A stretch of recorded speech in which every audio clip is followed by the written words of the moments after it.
First of all, though, let's get the thoughts of journalist and broadcaster Benjamin Butterworth, who joins us today. Good morning to you. Good morning, Julia. Thank you very much indeed for joining us. Lots to talk about. We'll start with Trump. We'll start with this state visit, and we'll talk about, I mean, all the pomp and circumstance yesterday. I've got to be honest with you. I'm not the biggest fan of bagpipes or brass bands. No, no offence to people who are in wonderful brass bands, but it was a long ceremony. It was a long ceremony, and of course, you watch it all and you think, is it going to stop soon? I have a funny feeling that Donald Trump and Melania Trump felt exactly the same way. But there we are. But he loves that pomp and circumstance. Is it right? Was it worth it for Britain to roll out that red carpet, state banquet, all these lovely words, everyone's putting on their finery, all of this, to keep Donald Trump on side, whether it's to get these economic deals, all these jobs and these investments that apparently wouldn't happen otherwise, which I find risible from any government claiming it, and indeed have as an important ally? I mean, I think it is worth it. It's also worth noting that while it's a historic second state visit, it's also the most curtailed state visit there has ever been. Keep it short. Parliament not sitting. Exactly. It's the shortest one that's ever been done for a foreign leader. It's obviously being done in Windsor, so it's much harder for the sort of mass demonstrations that would have been likely in London. It's basically behind closed doors from start to finish. Well, apart from this press conference. Indeed, which I'm really quite It didn't stop the BBC, by the way, yesterday, spending an inordinate amount of time, and this morning, about the protesters. I mean, 5,000 raggedy tag people, pro-Palestinian flags and all that, turning up, or, F Trump and things like that. I mean, they don't give that much coverage to, anti-Semitism march or any other, anti-lockdown marches when we had them. Oh, no. But 5,000, professional protesters who turn up to every protest at the drop of a hat. Oh, no, very, very important. And also, I saw some pictures of very pro-Trump people in Windsor gathering. So clearly they've been trying to make their voice heard as well.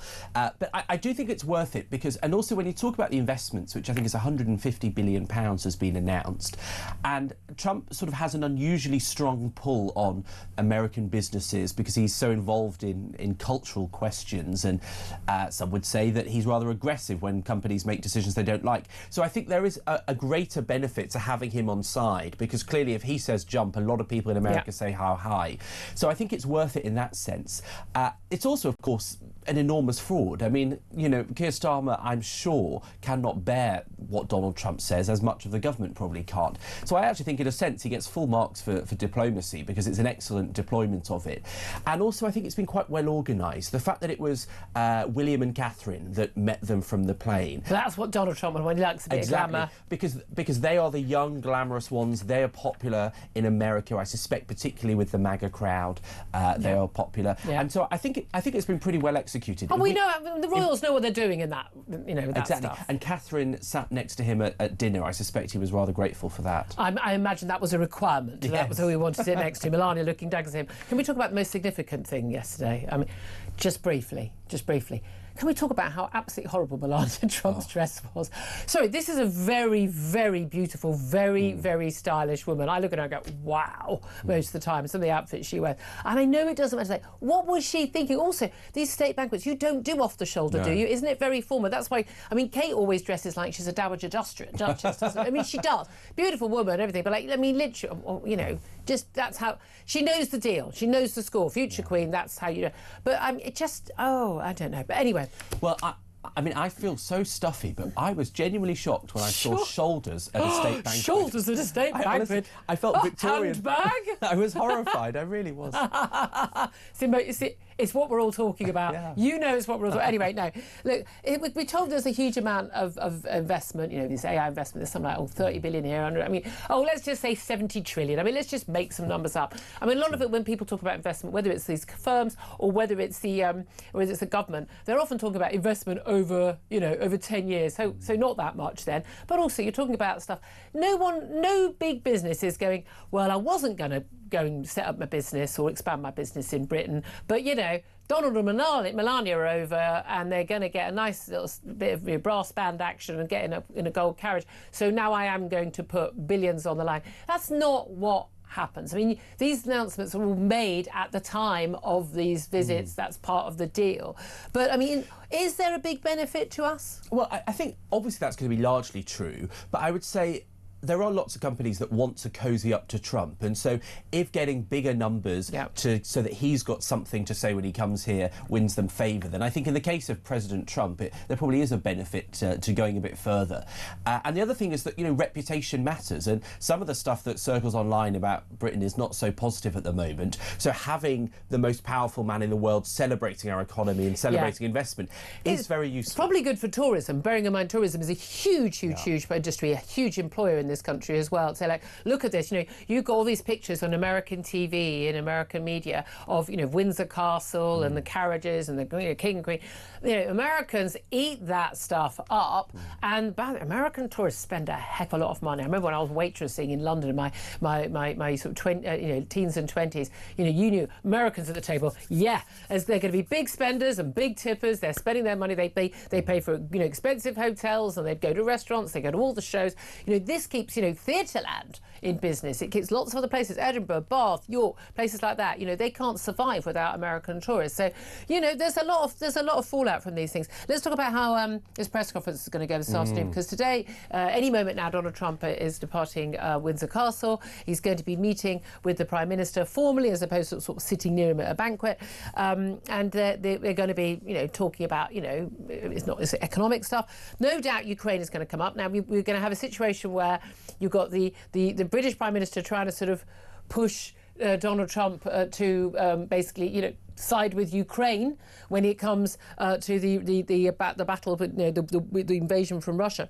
But at the same time, you've got Donald Trump and his people, and his Secretary of State Marco Rubio is there, and he's been very sound on Israel and Gaza, no doubt saying, for the love of God, why are you planning to recognise Palestinian state days after we leave, ahead of a UN General Assembly meeting, when Hamas have already publicly celebrated and thanked you for saying you're going to do that, even if there's no peace, even if they do not stand Hamas down as leaders of those poor 2.5 million people, even if the hostages are still being held, and as a reward for October the 7th massacre and using the Palestinian people as a human shield.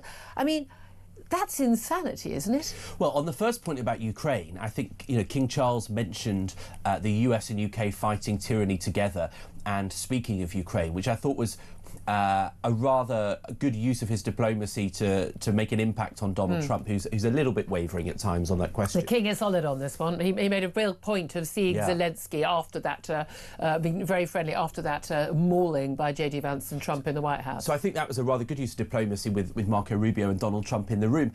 On the Palestine question, I mean, you would think that the US would be angry at this decision, but actually they seem kind of indifferent, which is rather... It's meaningless. Yeah, exactly. It's meaningless, and we don't have any influence over what's going to happen, which emphasises how meaningless it is. I do think that... Isn't that classic Keir Starmer politics, then? It's just that, and you got Sadiq Khan, the London mayor, saying, there is a genocide in Gaza, after the UN Commission laughably... I mean, the report is... It would be funny if it wasn't so serious, how laughable it is, but the evidence they cite and the things they ignore. But you've got everyone piping up. This is gesture politics, which is what this Labour lot have been doing for years.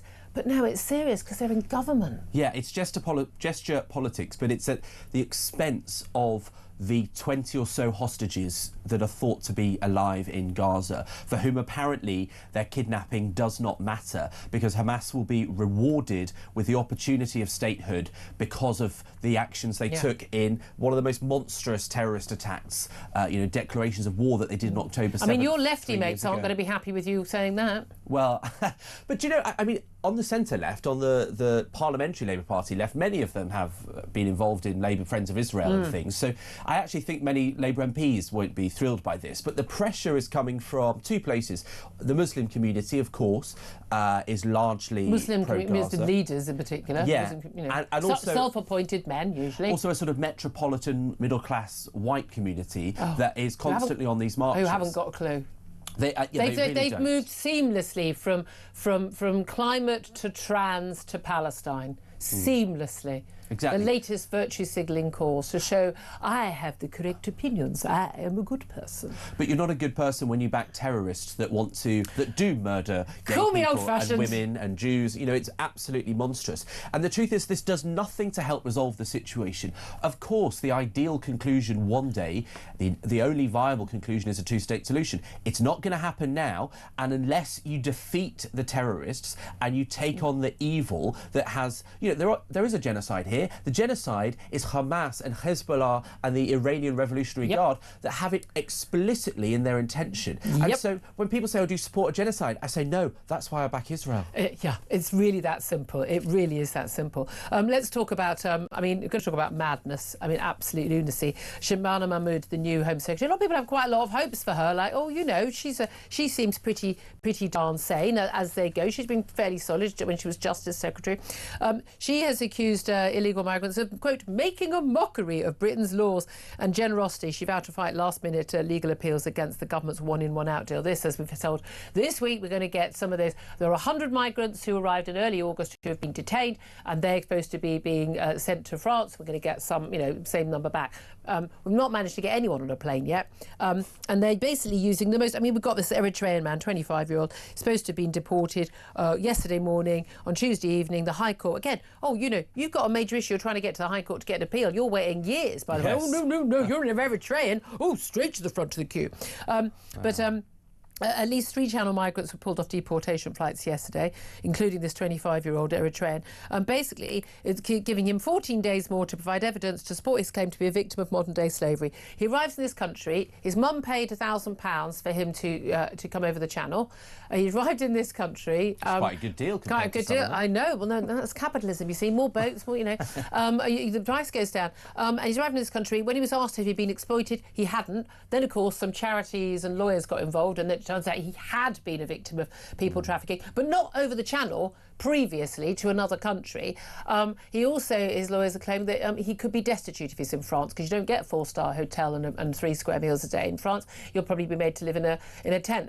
And there has been a court case in France where people have basically said, I'll be destitute, and therefore France is in breach of these rules. One of the reasons people come here is because they don't get 4-star hotels in France. But this could be used by every single migrant, every single one. Now, there are people who are trafficked in modern-day slavery, literally women being trafficked, to be sex slaves, forced to work as prostitutes, basically to be raped every single day by 20 men. My God, we need to protect those people. But this guy's mum paid for him to get over the Channel. He's not a victim. Even if he was, he can go back to France and deal with his trauma there. They are making a mockery. But here's the thing, extraordinarily, it was a charity backed by the Home Office called Bail for Immigration Detainees. The charity is called Bail for Immigration Detainees. I wonder what they do. I mean, it does exactly what it says on the tin. But the government's own website states that welfare services must provide migrants who are held in removal centres with a notebook produced by this charity, which provides legal advice to people in detention, giving them template letters for using legal and human rights arguments to fight deportation. This charity also, by the way, has been funded by 400 grand from Comic Relief. So that's your and my money. So whether it's by the taxpayer, or, so you don't get a choice, or whether it's Comic Relief and you might have made generous donations. I mean, make the donations, just don't watch the show, because it's literally... the relief is to not watch Comic Relief. The unfunniest night of the year on TV. Genuinely awful. But I mean, what did Shabana Mahmood think? Did she think that... those silly, useless, incompetent Tories, soon as I'm in charge, or as soon as Labour in charge, suddenly all those refugee charities and lawyers who are making a fortune out of all of this, all of those NGOs, the civil service, the activist judges, all of that's going to just disappear in a puff of smoke, and then they're going to be able to deport people. What did they expect to happen? Well, I mean, the Home Secretary said yesterday that people that you claim to be victims of slavery on the evening before their deportation are making a mockery of our legal system. Yeah. Well, she's right, but the question, she's also responsible for fixing it now. Yeah. I mean, it's almost like if you're elected as a government and you've got a majority in Parliament, and I say this to the last government as well, you have the power to change the law. Otherwise, I don't know why we bother electing governments, because isn't that one of the things they're supposed to do, to make laws and change laws? And you have the power to change the law and then make it happen. I mean, there's clearly something farcical about the fact that we can't remove people who have been convicted of crimes, for example. I think you have to get a 12-month prison sentence before that question arises. Yeah. Now, that's a relatively serious crime, and so you've got lots No one gets even 12 months now. Indeed. So, you've got lots of people that are allowed to stay. I think Shabana Mahmood was put in the job because she is seen as within government as more hardline. She was quite well. I'll tell you why she was put in the job. She was well respected as Justice She was put in the Secretary. job because she's a woman with brown skin. But I'm telling you that is how Labour think. Yeah, I know if we put her in, then they can't accuse us of racism when we deport other people with brown skin. That is all that Labour people see. OK, but if the conclusion of that is that she's a perfectly talented woman, I'm just saying that's what they think. I mean, Michael Gove said that he thinks she's the most impressive cabinet minister. I don't know how great a compliment that is, but so she is very well regarded, and she is sort of more hardline on this. Yeah. I know that one of the problems Yvette Cooper had as Home Secretary, from what I'm told, is that she was constantly asking for more money to deal with the boats crisis and couldn't get it from the Treasury. So you wonder whether she was moved on because she was rubbing people up the wrong way. I think she's got no credibility. Yvette Cooper doesn't even believe in borders. By the way, just to let you know that Donald Trump has just bid farewell to the King after a night at Windsor Castle. I don't know if they all cuddled up in the same four-poster bed, Charlie the Chocolate Factory style. I'm going to guess not. But that was what he wanted. He wanted a night, in a four-poster bed. I think he's got everything he wants. Oh yeah, quite right. And give him what he wants if it means we can have good relations for 3.5 years. Can I just go on to something? I know I need to go to a break, but I want to get to your messages as well. But I do want to ask you about Jimmy Kimmel. Now, he's a man that a lot of people in this country may not have heard of. He's a very, very famous TV host, the Jimmy Kimmel show on ABC in America. Well, his late-night shows that huge stars paid an absolute fortune, even though actually a lot of them often don't get great ratings, given it's just a kudos thing for the networks. He's hosted the Oscars numerous occasions. He's a big figure, very well known. He has been pulled off air, we're told, indefinitely. Not being sacked, we're told, indefinitely. Now, let me just play you a very brief clip of what he had to say on his show, for which reason why he's now off air. Some new lows over the weekend with the Maga gang desperately trying to characterize this kid who murdered Charlie Kirk as anything other than one of them, and doing everything they can to score political points from it. Now, we know that lots of people are claiming Jimmy Kimmel, all the woke lot, who are quite happy to watch anyone else being cancelled. They would cheer to the rafters if someone like me was taken off air. That's consequences for saying things, isn't it? They're all claiming that he got taken off air over offensive comments. Now, it's been stated there were offensive comments. It wasn't. He later on went on to make various jokes. He's entitled to make any joke he wants. I have no issue with that whatsoever. I think anything's allowed to be joked about. He got taken off air because the FCC, which is the Federal Communications Commission chairman, and it's a political appointee, just like Ofcom is in this country. They can pretend it's not political. Yes, it is. They are political. They're complete hand-wringing liberals at Ofcom. Does the European... No, but they are. I mean, hi, Ofcom, but you are. And he described Kimmel's comments as truly sick, and he's threatened ABC and Disney, who own the network, to take action against him. What he said was a lie. Now, everyone's contract says it's not cancel culture. He's not been taken off air for making a joke, but he's made plenty of jokes about and cruel jokes, and he's entitled to do that. That's his job. But I don't know why the entire staff haven't been sacked over this. You're in breach of contract. Every single person who's on air has got a contract saying you can't bring the company into disrepute.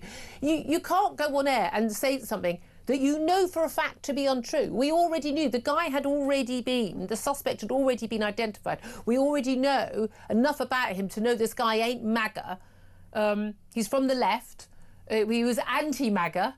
And what he said was a lie. Is that cancel culture? Or is that just, if you tell a lie on air deliberately with malign interest, because why would you say that lie otherwise, you don't get to keep your job. I mean, look, if every US broadcaster that told a lie was sacked, and I think Fox News might be searching for airtime. Well, people did get sacked. Tucker Carlson. I suppose, that was over a lawsuit rather than actually anything he said. So that was a business decision. Look. Well, mostly these are business decisions. The affiliates basically said, we don't want this guy on air anymore. We're not going to hold the show. So the show was going to lose money. Which is actually one of the things that happened. Some of the affiliates said, we're not going to air this show. And then this Trump appointee was on a podcast saying, if they want to keep their licence. They can't behave like this. Look, I think it's wrong to sack him or to remove him from air. Why? Because it's a very mild comment, frankly.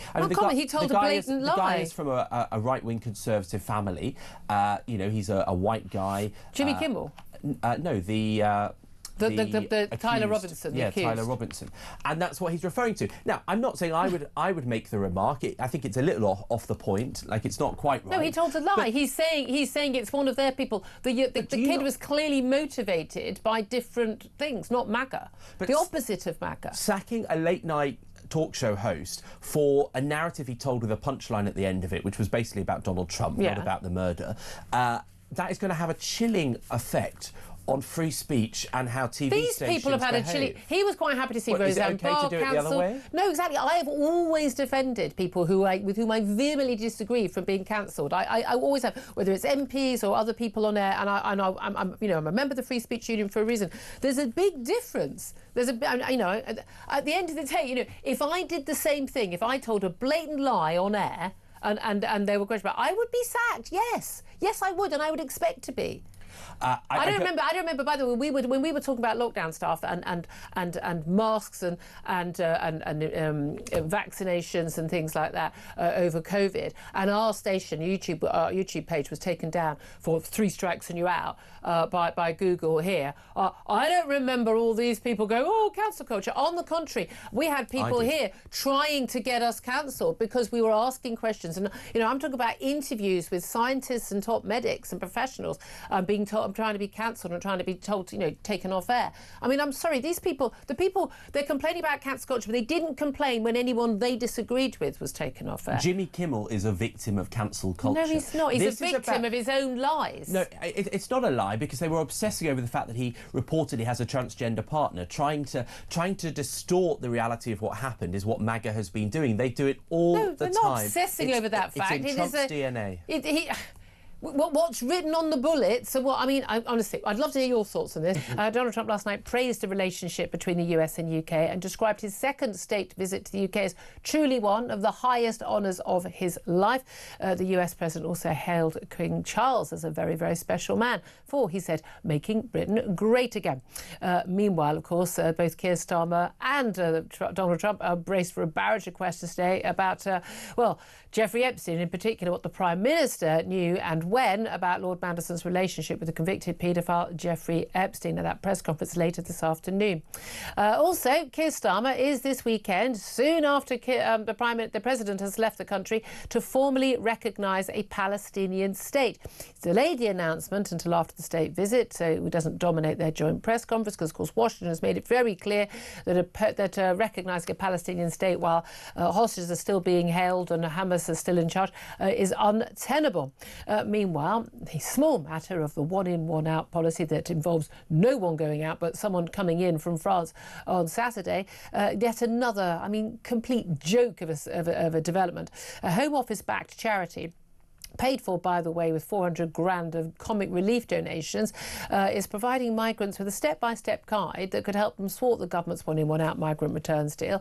The charity is called BID, and they've received this money and benefits from charitable tax relief as well, producing template letters for migrants to use and suggestions for how they can use legal and human rights arguments to fight their deportation, as we've seen a 25-year-old Eritrean man suddenly remember a few days after arriving here that he had been trafficked, and, of course, would face destitution if he was returned to France because he wouldn't be in a 4-star hotel anymore. We are a Mickey Mouse country if this is allowed to continue, but there we are. Even Shabana Mahmood, the new Home Secretary, has said that these people are making a mockery of our human rights, of our laws. But the reality is actually the government is making a mockery of the British people.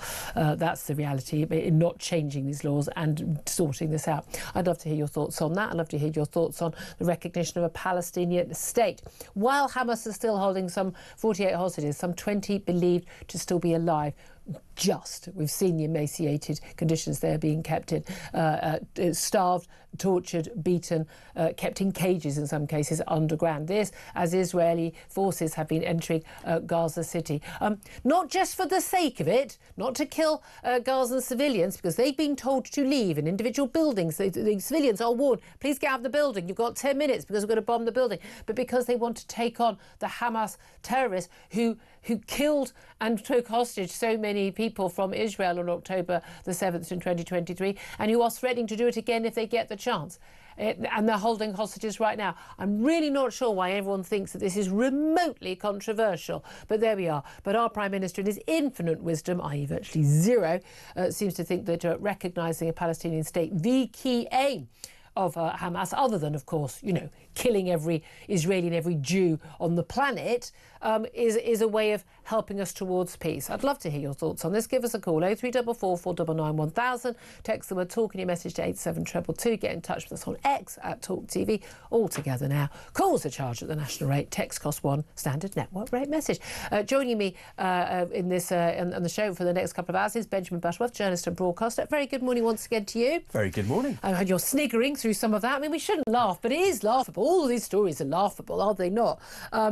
And it is interesting. We get the Home Secretary saying, these migrants are making a mockery of our laws. No, I mean, the judges, the charities, the NGOs, the civil servants, they're making a mockery of us, aren't they? Well, I think when you've got a situation that you can sort of appeal in perpetuity and the cost of that comes to the taxpayer, then that does seem farcical. And the question is that, they talk about things like the ECHR and whether that should be repealed, but countries like Denmark, for example, which has had a social democratic, a centre-left government for much of the last 20 years, it has had low migration, low refugee numbers. It sent its Syrian refugees back to Syria when it became more stable. And so it shows that it is possible, and also it is possible for a centre-left government to do it, because that's what happened in Denmark. Yeah. So there's a precedent there to follow. You don't have to be far right. I know, exactly. And Germany and France happily deporting people. It's just an absolute nonsense. And everyone says it's interpretation of laws. No, it's not. A massive misinterpretation of people's right to... But it's fundamental. You've got a load of people involved in this, whether it's charities, NGOs, whether it's, in fact, a lot of Labour MPs. I mean, the last Home Secretary, Yvette Cooper, I asked her many times about, give us a number of how many people we should accept from the godforsaken basket case countries of the third world. And an answer comes there, none. At the end of the day, they actually do think no one's illegal and anyone can live anywhere they want. Well, British people say no. And they've said no at every election from 2010 onwards. And nothing keeps happening. That's why I say they're making a mockery of the British people. Let's talk about, it'd be lovely to know if this would come up at this meeting at Chequers. President Trump has arrived at Chequers for a meeting with Keir Starmer, who's greeted by Keir Starmer and his wife. We know there's a lot of economic conversation, there'll be diplomatic conversation, security, all that. Pretty sure, I'd be surprised if Ukraine doesn't come up in some way, and Gaza like to come up. A press conference this afternoon could be a little bit awkward for both men. Their links with Jeffrey Epstein. But, I mean, I'm wondering, one of the things that the biggest issues for a lot of British people will be, is Donald Trump going to give Keir Starmer some tips on how to secure our borders and deport people who are here illegally? Because he seems to be able to do it just fine. I mean, reports before Donald Trump arrived in the UK said that the US president was going to go gently on Keir Starmer because... In public, though. Yeah, so who knows what happens in private. I suspect some of the things Donald Trump says he forgets himself 5 minutes later. This is true. Who knows how important anything he says is. But the suggestion is he'll go gently because he knows Keir Starmer is on the ropes, and that one of the reasons for that is the Epstein link, which obviously comes back rather close to home for Donald Trump. So you wonder if he's gonna be aggressive or as blatant as he sometimes is. I mean, the last time they met, he criticised Sadiq Khan, who he often does, and Keir Starmer awkwardly had to say, "Oh, well, that's my friend." So that was so embarrassing. It was uncomfortable, and so you wonder. But Sadiq Khan has been attacking Donald Trump again. We were talking about it on the show yesterday, and it's very much a, oh, I'm still here. Look at me, look at me. Yes, I think, well, Donald Trump's a bit like that. I think... very much like that. They have quite a lot in common, maybe. Do you know what? I would love to see Donald Trump and Sadiq Khan go head-to-head. Well, they wouldn't be able to go to head-to-head, be like head to navel. So Sadiq Khan is... because when I've had conversations with Sadiq Khan, he came up to me at a party conference a few years ago, "Why are you always so horrible about me on Twitter?" I said, "Because I think you're a really, really useless mayor." But I said to his face, "Why?" And I think I'd got to number 9, my 9th finger, with all the reasons. He went, "Oh, all right," but he comes up to basically sort of very navel small. Level. He's not particularly tall and he's very slim as well. So he's a tiny little thing. I think next to Trump, and he's not. I don't have all these horrible words people use about him. But my thing is very simple. I don't like your policies. I'm allowed to criticise you if I don't like your policies.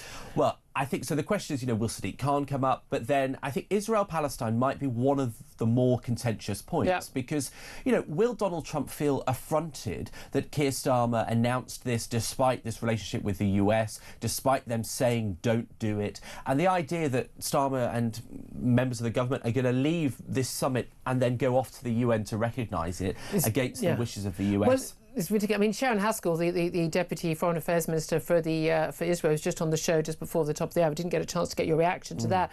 But, I mean, as she's pointing out, this is about appeasing his own party, his own electorate. And she's quite right. I've been saying this for years. Anti-Semitism just suddenly spring out of nowhere. We imported millions of people who come from countries and a culture where anti-Semitism is absolutely the norm.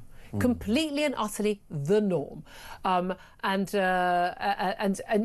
like if we'd imported a massive load of white South Africans who had supported apartheid and then been really surprised if they were racist when they arrived here. No, really, what a shocker! We've imported that culture. It's got because of the whole hierarchy of victimhood in this whole sort of wokery graph they've got, like who's the victim and who's not. They've decided, Muslims are at the bottom. They decided Jews, who used to be at the bottom but now are white, they've decided, so they're at the top. And this crazy sort of victim Olympics that the left and the wokerati play has basically said, well, this must be you must be going with every cause that any Muslim community leader cites. Well, one of their biggest causes is Gaza, the Palestinian state, anti-Israel, and it's not so much pro-Palestinian, it's anti-Israel, and yes, it's anti-Jew. That is what its basis is.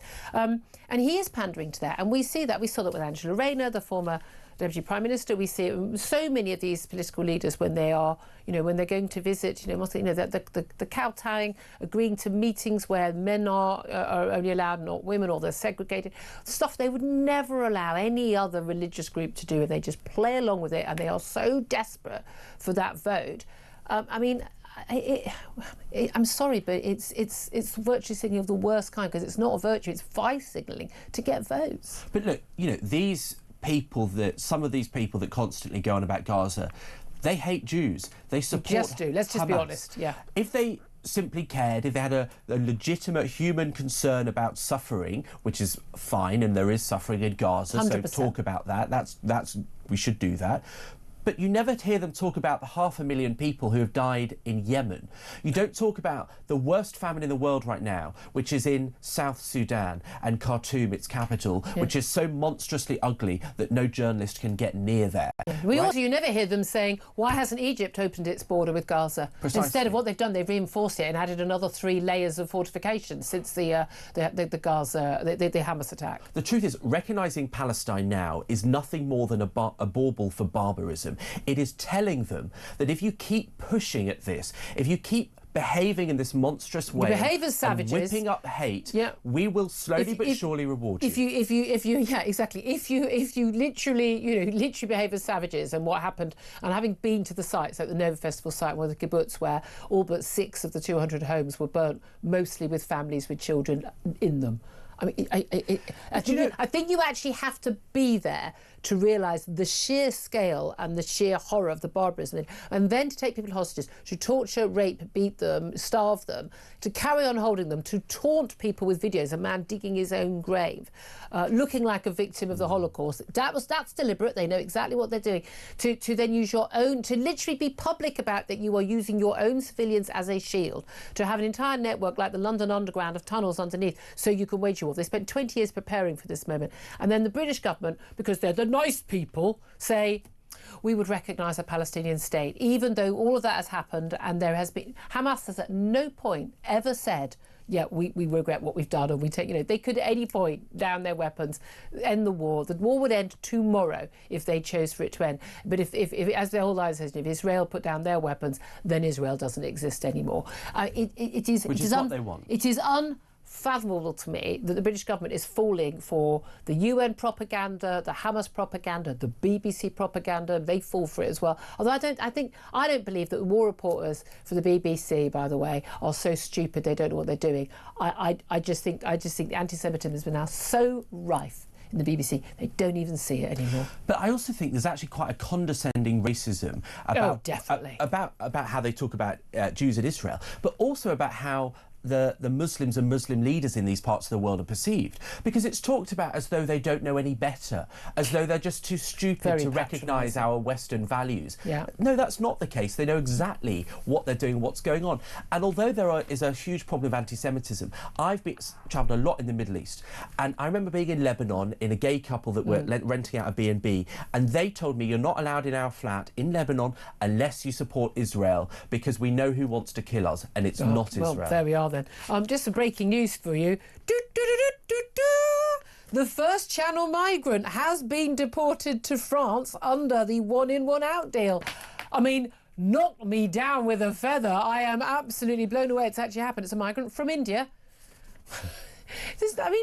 What basis were you even attempting to claim any sort of status in our country? A migrant from India is believed, according to French government sources, to have been flown into Paris on an Air France passenger plane from Heathrow this morning, despite threats of legal action. He's the first of up to 100 Channel migrants detained by Border Force at the start of August who have actually been sent to France. This follows 3 days of the failure to remove a single migrant in the one-in, one-out scheme. But I tell you, when they said one-in, one-out, they were saying, but it would be 50 a week. I know it's a pilot scheme, or, you know, experimental, I think is the word that the French have used. But, you know, when we didn't think they actually meant one in, one out. You know, when we were joking about, weren't we, like, you know, 17 in, one out, you know, and all that, you know, and you know, we didn't. This is what it looks like. We've got one bloke. I mean, he's from India. I mean, you know, you could be sent back to India, for goodness sake. Absolute joke. And we know about, you know, this Eritrean guy who claims suddenly remembered 3 days after arriving here that, oh yes, I was a victim of human trafficking. I mean, and claiming that he would be destitute if he was in France. You know, I mean, as I said, the Home Secretary, Shabana Mahmood, saying that these migrants fighting deportation using these legal loopholes are making a mockery of our laws, even though the Home Office backs a charity that literally tells them how to do it. I mean, it literally tells them how to do it. The charity, I mean, I just find this extraordinary, because the charity is called Bail for Immigration Detainees, BID. Bail for, it does exactly what it says on the tin. It tells them how to get bail and then how to basically disappear and stay in this country. Are you as stunned as I am? I mean, genuinely, guys, one has actually been deported. 31,000 have arrived, and we've sent one back to France. Come on, well done. I mean, if that isn't smashing the gangs, I don't know what is, Prime Minister. You must be so proud. Benjamin? Well, they've done what they said on the tin. There's one out. Exactly. I mean, I'm kind of stunned that someone from India, a rapidly developing country, I think it's got the fastest growing economy of the major economies. I know people emigrating to India. Exactly. So the idea that you'd have any case as a refugee from India slightly amazes me.